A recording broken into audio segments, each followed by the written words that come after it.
Chapter 1 percentage and it's applications. Introduction है। देखिए introduction में क्या है, परसेंट या परसेंटेज क्या होता है तो उसको देखना है। तो percent means per 100, that is out of 100। तो we denote percent by the symbol percent. इसके द्वारा डिनोट करते हैं। सपोज करिए कि क्या कहा गया, परसेंट मीन्स पर 100। कोई भी नंबर है, सपोज करिए कि कोई भी नंबर है या ए है, तो परसेंट मीन्स क्या होता है, ए अपॉन 100 आउट ऑफ 100। क्या हो जाएगा, ए अपॉन 100। ए अपॉन 100 को हम क्या राइट कर सकते हैं, ए परसेंट। इस तरह से राइट कर सकते हैं, परसेंट का सिंबल है। तो percent means per 100 that is out of 100। We denote percent by the symbol percent. तो इसमें डिनोमिनेटर कितना होता है, 100 होता है। अगर परसेंट है तो परसेंट को अगर हम फ्रैक्शन चेंज करते हैं तो डिनोमिनेटर कितना आता है, 100। तो इसमें देखिए क्या है कि फर्स्ट है टू कन्वर्ट ए नंबर। अगर नंबर को किसी को कन्वर्ट करना है तो to convert a number that is whole number, fraction, decimal number, ratio into percentage. कि अगर किसी नंबर को हम परसेंटेज में कन्वर्ट करते हैं, वो या तो होल नंबर हो, फ्रैक्शन हो, डेसिमल नंबर हो या रेशियो हो, कोई भी किसी तरह का नंबर होता है, we multiply it by 100 and put the percent sign. तो उसे 100 से मल्टीप्लाई कर देते हैं। कि कोई भी नंबर है, सपोज करिए कि 2 को परसेंट में हमें चेंज करना है तो क्या हो जाएगा, 2 इंटू 100 इक्वल टू हो जाएगा 200%। अगर कोई फ्रैक्शन है, सपोज करिए कि 1/2 है, तो 1/2 को परसेंट में चेंज करना है तो क्या हो जाएगा, 1/2 इंटू 100। 2 से 100 डिवाइड होगा, 50 आ जाएगा, 50 बन जाए 50% हो गया। सेकंड इसका पॉइंट है to convert a percentage into fraction. अगर परसेंटेज को फ्रैक्शन में चेंज करना है तो we divide it by 100 and remove the sign percent. कि किससे मल्टीप्लाई किया जाता है, 100 से मल्टीप्लाई किया जाता है। तो अगर परसेंटेज को फ्रैक्शन में चेंज करना है तो 100 से क्या करते हैं, to convert a percentage into a fraction. अगर परसेंटेज को फ्रैक्शन में चेंज करना है तो 100 से डिवाइड कर देते हैं। क्या करते हैं, 100 से डिवाइड करते हैं। And to convert a percentage into decimal. अगर डेसिमल में कन्वर्ट करना है तो पहले उसको हम किसमें, फर्स्ट कन्वर्ट इनटू फ्रैक्शन। तो पहले उसको फ्रैक्शन में कन्वर्ट करेंगे, then convert fraction into decimal, और उस फ्रैक्शन को डेसिमल में कन्वर्ट कर देंगे तो निकल आएगा। तो आपका क्या हुआ इसमें कि परसेंटेज में अगर किसी नंबर को परसेंट में कन्वर्ट करना है तो 100 का मल्टीप्लाई करेंगे और परसेंट साइन उसमें लगा देंगे। अगर किसी परसेंटेज को फ्रैक्शन में चेंज करना है तो अपॉन 100 करेंगे। किससे, अपॉन 100 करेंगे मीन्स 100 से डिवाइड कर देंगे और परसेंट साइन को रिमूव कर देंगे। अगर डेसिमल में कन्वर्ट करना परसेंटेज को तो पहले फ्रैक्शन में कन्वर्ट करेंगे, फिर फ्रैक्शन को सिंप्लीफाई कर लेंगे तो वो आपका बन जाएगा डेसिमल बन जाएगा। अब देखिए फार्मूला, सपोज करिए इंक्रीज परसेंट। किसी चीज में कोई इंक्रीज होता है, जितना इंक्रीज होता है जितना उसमें बढ़ता है, तो इंक्रीज परसेंट हम कैसे निकालते हैं, तो इंक्रीज अपॉन ओरिजिनल प्राइस। जितना इंक्रीज हुआ वो आपका न्यूमरेटर में रहेगा, अपॉन ओरिजिनल प्राइस इंटू 100%। इस फार्मूले का यूज करेंगे। अगर डिक्रीज परसेंट निकालना है तो कितनी कमी हुई, तो वो डिक्रीज जो है आपका न्यूमरेटर में आएगा, upon original price into 100%।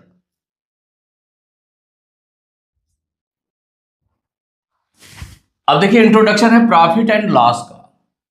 Profit and loss, तो प्रॉफिट एंड लॉस के लिए क्या क्या हेड्स जरूरी हैं तो वो आपको देखना है। तो कॉस्ट प्राइस, तो देखिए कॉस्ट प्राइस क्या है, इसको हम सीपी भी बोलते हैं। कॉस्ट मीन्स हो गया सी और प्राइस मीन्स हो गया पी, तो इसको सीपी भी बोलते हैं। तो the amount for which an article is bought is called its cost price. कि जितने जितने रुपीज में कोई भी चीज, कोई भी सामान खरीदा जाता है तो उस खरीदने वाले प्राइस को, परचेजिंग प्राइस को हम क्या बोलते हैं? Cost price. सेलिंग प्राइस, इसको एसपी से डिनोट करते हैं, selling price SP. The amount for which an article is sold is called its selling price. जितने प्राइस पर कोई भी चीज बेची जाती है तो उस प्राइस को सेलिंग प्राइस बोलते हैं या एसपी बोलते हैं। प्रॉफिट और गेन, प्रॉफिट भी तो उसमें कोई भी चीज खरीद कर बेचने में प्रॉफिट भी हो सकता है या लॉस हो सकता है, तो प्रॉफिट को गेन भी बोलते हैं, तो जनरली गेन। तो प्रॉफिट और गेन क्या होता है? When selling price is greater than cost price, माने SP is greater than CP, then there is a gain या और प्रॉफिट, माने गेन होगा या प्रॉफिट होगा, दोनों में से कोई भी चीज यूज कर सकते हैं, गेन यूज कर सकते हैं या प्रॉफिट यूज कर सकते हैं। तो अगर सेलिंग प्राइस ज्यादा है सीपी से तो वहां पर गेन होगा, तो gain equal to SP minus CP. Loss क्या होता है? तो when CP is greater than SP, अगर खरीदने वाला मूल प्राइस ज्यादा है सेलिंग प्राइस से, देन देयर इज लॉस। तो loss equal to CP minus SP, उससे कॉस्ट प्राइस में से सेलिंग प्राइस को माइनस कर देंगे तो लॉस निकल आएगा। अब देखिए, जो इसका फर्स्ट पॉइंट है नोट में दिया गया है, प्रॉफिट और loss is always reckoned on the cost price. Profit और लॉस इज ऑलवेज रेकन्ड, माने प्रॉफिट या लॉस को हम किस पर वो जज करते हैं? उसके कॉस्ट प्राइस पर। सपोज करिए प्रॉफिट परसेंट निकालना है, तो वहां पर जो प्रॉफिट होगा, जितना profit upon cost price, selling price नहीं, कॉस्ट प्राइस, तो उसको कॉस्ट प्राइस पर ही रेकन किया जाता है। तो profit upon cost price into 100 का मल्टीप्लाई कर देंगे तो परसेंट पे आ जाएगा। सेकेंड है, if overhead expenses are given then CP, अगर ओवरहेड एक्सपेंसेस दिए हैं, सपोज करिए कि उसको कोई भी सामान आपने परचेज किया, उसको लाने में जो खर्च हुआ, या इलेक्ट्रिसिटी चार्ज दिया हुआ अलग से कि इलेक्ट्रिसिटी इतना चार्ज पड़ रहा है, तो उसके लिए कि अगर ओवरहेड एक्सपेंसेस गिवन है तो जो सीपी होगा, तो सीपी कितना हो जाएगा? जो परचेजिंग कास्ट हो जाएगी, जितना सामान जितने में खरीदा गया उसमें से ओवरहेड एक्सपेंसेस ऐड कर देंगे, तो क्या हो जाएगा? सीपी इक्वल टू हो जाएगा purchasing cost plus overhead expenses. देखिए डिस्काउंट, मान लो जैसे कि उसमें आपने देखा होगा कि जो भी सामान होता है तो सामान में जो उसकी पैकिंग में होता है तो उसमें प्राइस लिखा होता है, उसमें लिखा होता है एमआरपी, जिसको मार्क प्राइस बोलते हैं, मार्क प्राइस है। तो एमआरपी या एमपी, मार्क प्राइस। तो जो मार्क प्राइस होता है, तो जो मार्क प्राइस होता है तो उसमें बढ़ा करके रेट लिखा होता है, तो उसमें जब सामान को सेल किया जाता है तो उसमें डिस्काउंट मिलता है। क्या मिलता है? डिस्काउंट। तो वही है, discount is allowed in the mark price. किसमें अलाउ किया जाता है? मार्क प्राइस पर। तो डिस्काउंट इक्वल टू क्या होता है? अगर हम डिस्काउंट निकालना चाहें तो mark price minus selling price. Mark price में से सेलिंग प्राइस को अगर माइनस कर दें तो क्या निकल आता है? डिस्काउंट। डिस्काउंट मीन्स हो गया डी, तो D equal to mark price means हो गया एमपी माइनस सेलिंग प्राइस हो गया एसपी, तो D equal to MP minus SP. और अगर देखें सेलिंग प्राइस इसी से निकालना है, जब डिस्काउंट गिवन है तब, तो सेलिंग प्राइस इक्वल टू क्या हो जाएगा? Mark price minus discount. Mark price में से डिस्काउंट माइनस कर दें तो क्या निकल आएगा? सेलिंग प्राइस निकल आएगा। If 2 or more discounts are allowed then we call them successive discounts, कि अगर 2 या 2 से ज्यादा डिस्काउंट्स अलाउ किए जाते हैं, कि मान लो पहले 10% डिस्काउंट दिया, फिर 12% डिस्काउंट दिया, जितना बचा उस पर 12% डिस्काउंट हो गया, तो इस तरह से 1 से ज्यादा, माने 2 या 2 से ज्यादा का डिस्काउंट अलाउ किए जाते हैं तो उनको बोलते हैं सक्सेसिव डिस्काउंट्स।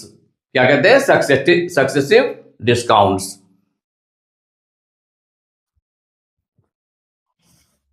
प्रॉफिट और लॉस से रिलेटेड फार्मूले हैं। तो देखिए फर्स्ट, जैसा कि आप पहले देख चुके, gain equal to SP minus CP. तो यहां पर जो चीजें बताई गई हैं, एसपी है सेलिंग प्राइस, सीपी है कॉस्ट प्राइस, और ये आपका गेन हो गया। तो gain equal to SP minus CP. SP minus CP ध्यान ऐसे रखेंगे, माने ध्यान इस तरह से रखेंगे कि जो गेन होगा इसका मतलब एसपी बड़ा होगा, सेलिंग प्राइस बड़ा होगा, कॉस्ट प्राइस छोटा होगा। तो सेलिंग प्राइस से हमें कॉस्ट प्राइस, बड़े नंबर से छोटे नंबर को माइनस करना, mean selling price minus cost price.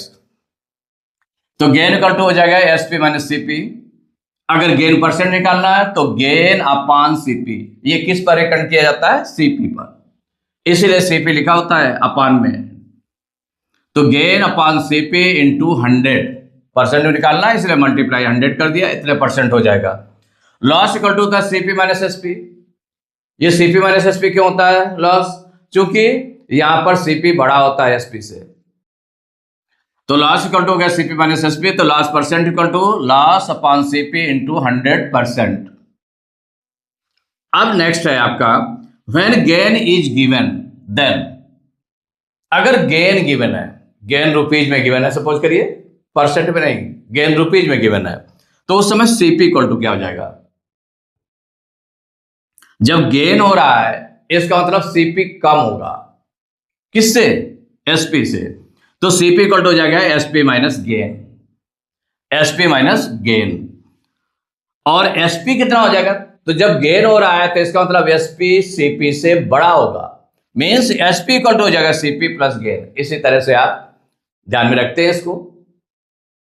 अगर गेन हो रहा है माने प्रॉफिट हो रहा है, तो जब प्रॉफिट या गेन हो रहा है तो इसका मतलब है कि एसपी बड़ा होगा, सीपी छोटा होगा। जब सीपी छोटा होगा तो इसका मतलब एसपी में से गेन को माइनस कर देंगे तो सीपी निकल आएगा। अगर एसपी चूंकि बड़ा होगा तो एसपी इक्वल टू हो जाएगा सीपी में से गेन प्लस कर देंगे तो एसपी निकल आएगा। अब नेक्स्ट है when loss is given then. अगर लॉस गिवन है तो इसका मतलब लॉस गिवन है, इसका मतलब सीपी बड़ा है, एसपी छोटा है, ये तो है। तो इसका मतलब जब सीपी हम निकालेंगे तो लॉस को प्लस करेंगे, किससे? एसपी से। तो फर्स्ट हो जाएगा फॉर्मूला इसका CP equal to SP plus loss. SP में लॉस को प्लस कर देंगे तो क्या निकल आएगा? सीपी निकल आएगा। और एसपी इक्वल टू क्या हो जाएगा? एसपी छोटा होगा जब लॉस होगा तो क्या हो जाएगा? CP minus loss. क्या हो जाएगा? CP minus loss. When gain percent is given.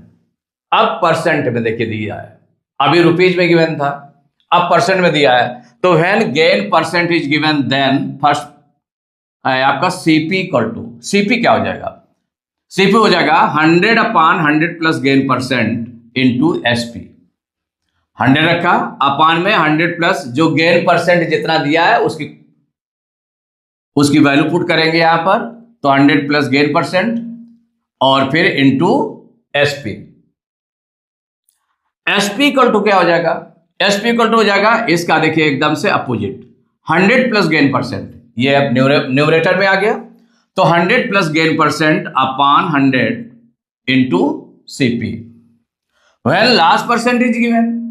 अगर लास्ट परसेंट दिया है then CP equal to 100 upon 100 minus loss percent, जो कि लॉस होगा तो इसका मतलब 100 में से जितने परसेंट लॉस हो रहा है वो माइनस हो जाएगा। तो 100 upon 100 minus loss percent into SP, and SP equal to 100 minus loss percent upon 100 into CP.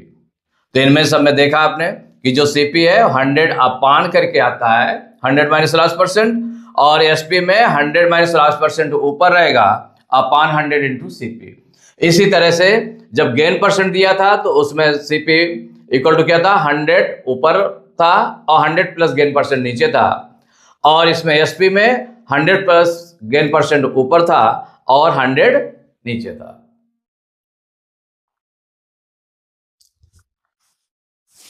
अब देखिए इंट्रोडक्शन ऑन सिंपल इंटरेस्ट। अब सिंपल इंटरेस्ट पर है।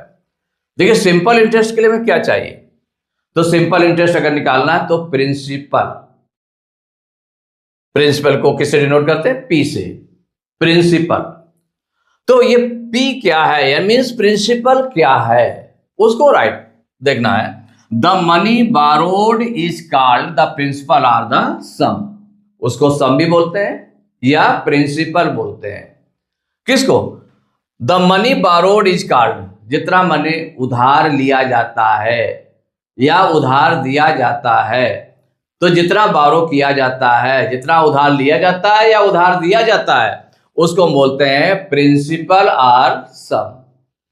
तो ये P हो गया, जितना मनी आपने बारो लिया या बारो दिया। इंटरेस्ट क्या होता है उसमें? The additional money paid by the बारोवर is called the interest. कि जो उधार देने वाला है, करने वाला है या कर्ज देने वाला है, तो जो कर्ज देता है तो उसके बदले में वो मनी तो होगी आपकी प्रिंसिपल, लेकिन उसके एवज में और क्या करता है वो, कि वो एडिशनल मनी कुछ बढ़ा करके भी देना पड़ता है। तो जो एडिशनल मनी होती है, the additional money paid by the बारोवर is called the interest. कि वो जो बारोवर है, जो कर्ज लेने वाला है, तो वो क्या करता है, एडिशनल मनी देता है, कुछ और बढ़ाकर पैसे देता है, रुपीज देता है। तो वो जो रुपए देता है, तो इसका मतलब वो आपका हो गया इंटरेस्ट। जितना मनी था वो, और उसके साथ में और भी मनी कुछ दिया, तो जितना एडिशनल मनी देता है वो उसको बोलते हैं इंटरेस्ट। अब देखिए अमाउंट। अमाउंट क्या होता है? The total money paid by the borrower to the lender is called the amount.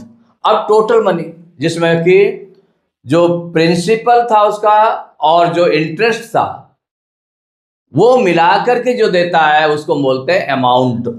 तो amount equal to principal plus interest. Rate, the interest on ₹100 for 1 year is known as the rate percent per annum. माने interest on ₹100 for 1 year, 100 rupees में 1 year के लिए जितना the interest on 100 rupee for 1 year is known as the rate percent. तो उसको rate percent बोलते हैं, कि वो 100 रुपीज के अकॉर्डिंग दिया जाता है। कि 100 रुपीज में आपको 2% देना है। तो 2% का मतलब क्या हो गया, कि 200 में से 2 रुपीज इतने पर एनम, या 3% पर एनम। तो ये रेट हो गया, कि 1 ईयर में 100 रुपीज पर 3 रुपीज आपको इंटरेस्ट देना है। तो वो रेट कहलाता है। जब 100% पर 100 रुपीज पर काउंट होता है, तो उसको हम बोलते हैं रेट। सिंपल इंटरेस्ट क्या है? देखिए इंटरेस्ट ए भी है, सिंपल इंटरेस्ट बोला गया।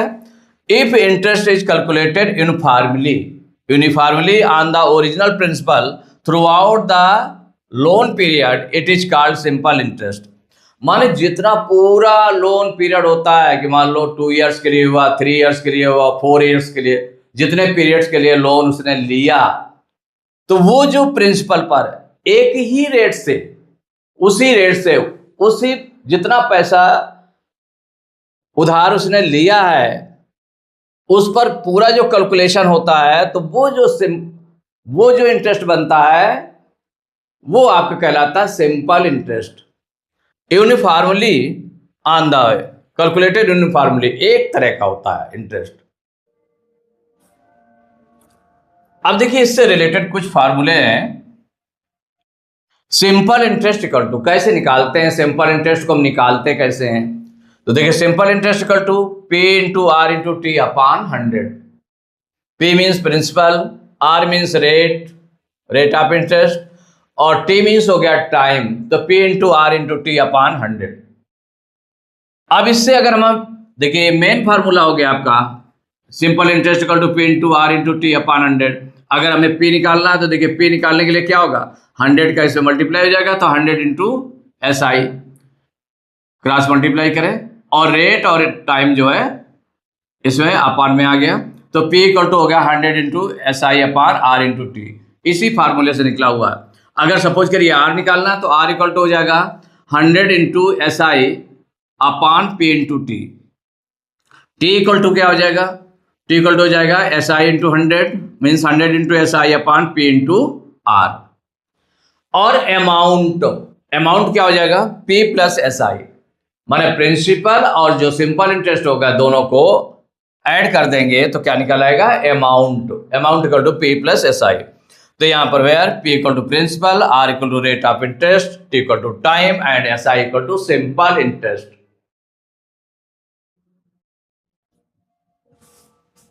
अब देखिए कंपाउंड इंटरेस्ट, कंपाउंड इंटरेस्ट के लिए आप देखना है तो कंपाउंड इंटरेस्ट क्या है, सिंपल इंटरेस्ट आपने देखा कि जो यूनिफॉर्मली कैलकुलेट किया जाता है इंटरेस्ट, जब when interest is calculated uniformly, माने एक ही रेट पर, जो रेट ऑफ इंटरेस्ट पर कैलकुलेट किया जाता है फॉर द लोन पीरियड, जितना लोन पीरियड होता है उसके लिए, तो वहां पर सिंपल इंटरेस्ट होता है। लेकिन कंपाउंड इंटरेस्ट में अलग है कि मान लो 1 ईयर के लिए है कंपाउंड इंटरेस्ट, एनुअली अगर कंपाउंडेड होता है तो 1 ईयर जैसे मान लो जितना भी आपने लिया उसका जो इंटरेस्ट बना, तो अगले ईयर के लिए जो प्रिंसिपल का काम करेगा, प्रिंसिपल काम करेगा क्या कि जो जितना मनी लिया और जो इंटरेस्ट हुआ दोनों को प्लस कर दिया, वो नेक्स्ट ईयर के लिए प्लस करेंगे तो उतना जो है वो प्रिंसिपल का काम करेगा सेकेंड ईयर के लिए, और उस पर इंटरेस्ट जो लगेगा और उस इंटरेस्ट को फिर इसमें इंक्लूड कर देंगे तो वो थर्ड ईयर के लिए, उसके नेक्स्ट ईयर के लिए जो है प्रिंसिपल का काम करेगा, तो उस पर इंटरेस्ट पर भी इंटरेस्ट लगेगा, तो उसको बोलते हैं compound interest. When money is borrowed on compound interest then simple interest for first year is added to the principal, माने प्रिंसिपल में सिंपल इंटरेस्ट फर्स्ट ईयर का ऐड किया जाता है and it becomes principal for second year, और ये second year के लिए प्रिंसिपल हो जाता है। On adding the interest we get the amount after 2 years, अगर इंटरेस्ट को ऐड कर दें, उसमें से भी ऐड कर दें, इंटरेस्ट को ऐड कर दें, तो द अमाउंट आफ्टर 2 ईयर्स, तो 2 ईयर्स के अमाउंट में अगर कर दे तो that becomes the principal for the third year, तो वो प्रिंसिपल किसके लिए हो जाता है, थर्ड ईयर के लिए हो जाता है। माने जो इंटरेस्ट होता है ईयर बाय ईयर वो ऐड होता जाता है उसमें, वो नेक्स्ट ईयर के लिए प्रिंसिपल बनता जाता है, उस पर इंटरेस्ट बनता जाता है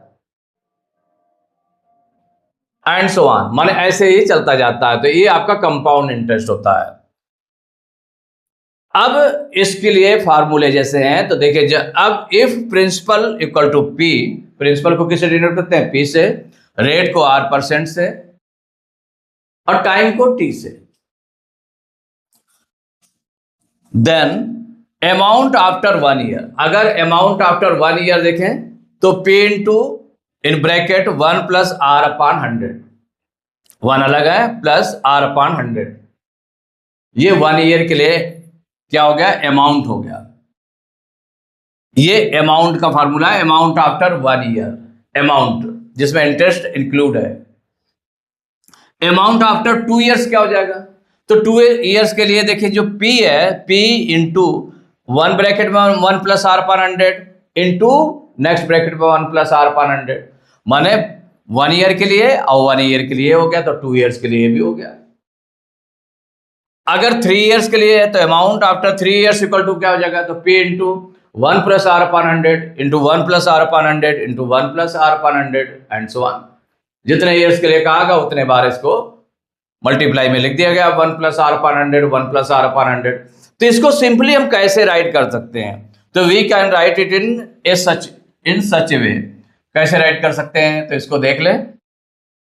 मेन जो फार्मूला यूज करेंगे कि मान लो कई ईयर्स के लिए है, तो हम बार बार इसको लिखने से ऐसे भी राइट कर सकते हैं, तो we can write it in such a वे।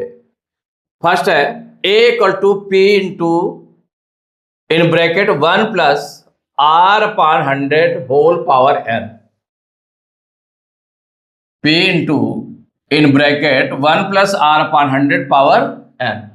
तो देखिए पावर n, यहां n किस चीज को यूज किया गया है, तो जो n है आपका वो नंबर ऑफ पीरियड्स, माने नंबर ऑफ ईयर्स। अगर ईयर कंपाउंडेड एनुअली तो ईयर्स हो गया, अगर हाफ अर्ली कंपाउंडेड होगा तो वहां पर एन की जो वैल्यू हो जाएगी वो कितने हाफ ईयर्स हुए, जितना टाइम दिया उतने में उसमें कितने हाफ ईयर्स हो गए, वो एन को शो करता है। इसीलिए number of periods N N use किया जाता है यहाँ पर। तो जब ईयरली कंपाउंडेड हो रहा है तो इसका मतलब जितने ईयर्स होंगे उतनी ही एन की वैल्यू हो जाएगी। जो टाइम होगा 3 ईयर्स तो एन की वैल्यू कितनी हो जाएगी 3 ईयर्स। अगर टाइम होगा 2 ईयर्स तो एन की वैल्यू हो जाएगी 2 हो जाएगी।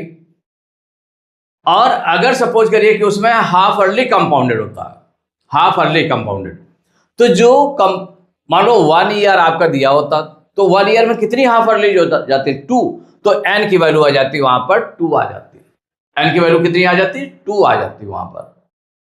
इसीलिए एन का यूज किया गया है यहां पर।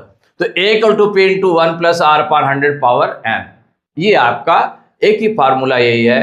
जितने ईयर के लिए कहेगा 1 ईयर के लिए कहेगा तो ये पावर जब 1 लगेगी तो मीन्स हो जाएगा ये 1 टाइम के लिए लिखा जाएगा 1 प्लस आर पर 100।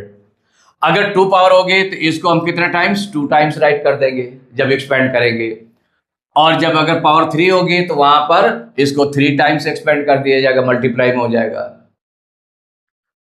और कंपाउंड इंटरेस्ट, तो इससे तो हमारा अमाउंट निकलेगा। इस फार्मूले से क्या निकलेगा, अमाउंट निकलेगा। तो कंपाउंड इंटरेस्ट कैसे निकालेंगे, तो कंपाउंड इंटरेस्ट इक्वल टू हो जाएगा ए माइनस पी, माने अमाउंट जो निकला उसमें से पी माइनस कर दिया आपने, प्रिंसिपल माइनस कर दिया। अमाउंट से प्रिंसिपल माइनस कर देंगे तो क्या निकल आएगा, कंपाउंड इंटरेस्ट। तो सी आई इक्वल टू हो गया A minus P. If the value is decrease then, अगर मान लो वैल्यू ये डिक्रीज हो रही है, तो जब डिक्रीज हो रही है वैल्यू तो उसका रेट दिया होगा, तो रेट दिया होगा जो डिक्रीजिंग रेट दिया है।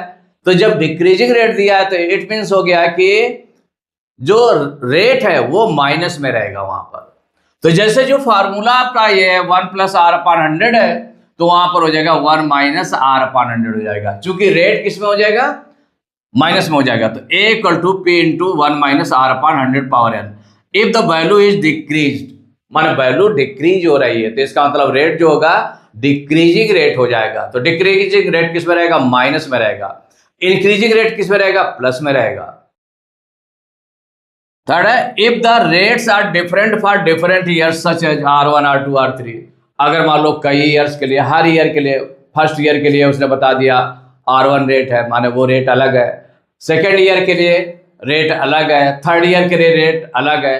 तो माने if the rates are different for different years के लिए डिफरेंट रेट्स हैं, तो वहां पर ए इक्वल टू कितना हो जाएगा, अमाउंट कितना हो जाएगा, equal to P into first bracket में आप लिखे 1 प्लस R1 अपान 100, सेकेंड ब्रैकेट में हो गया इंटू 1 प्लस R2 अपान 100 सेकेंड ईयर के लिए। तो अगर 2 ईयर्स के लिए तो इतना लग जाएगा, अगर 3 ईयर्स के लिए है तो थर्ड ईयर के लिए अलग रेट है, तो क्या हो जाएगा इंटू 1 प्लस R3 अपान 100।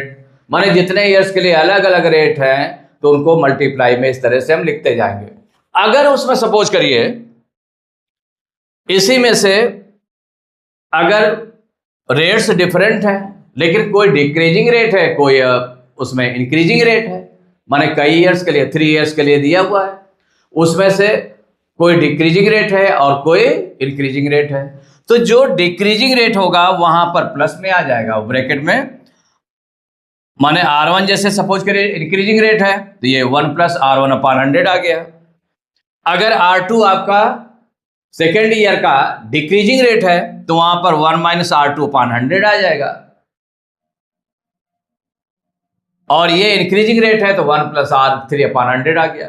तो जहां डिक्रीजिंग रेट होगा वहां रेट माइनस में हो जाएगा, तो R1 आप वो जो R होगा रेट होगा वो माइनस में हो जाएगा, तो माइनस में कर देंगे, और जहां पर इंक्रीजिंग रेट होगा वहां पर प्लस में आ जाएगा।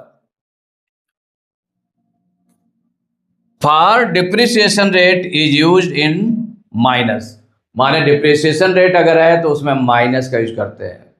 डिप्रिसिएशन या डिक्रीजिंग रेट दोनों सेम चीज है, डिक्रीजिंग कहते हैं या फिर डिप्रिसिएशन, दोनों सेम है तो उसके लिए माइनस यूज करते हैं, इंक्रीजिंग रेट के लिए प्लस यूज करते हैं। और इन जनरल जैसे बोलते हैं तो आपका वो प्लस में ही होता है।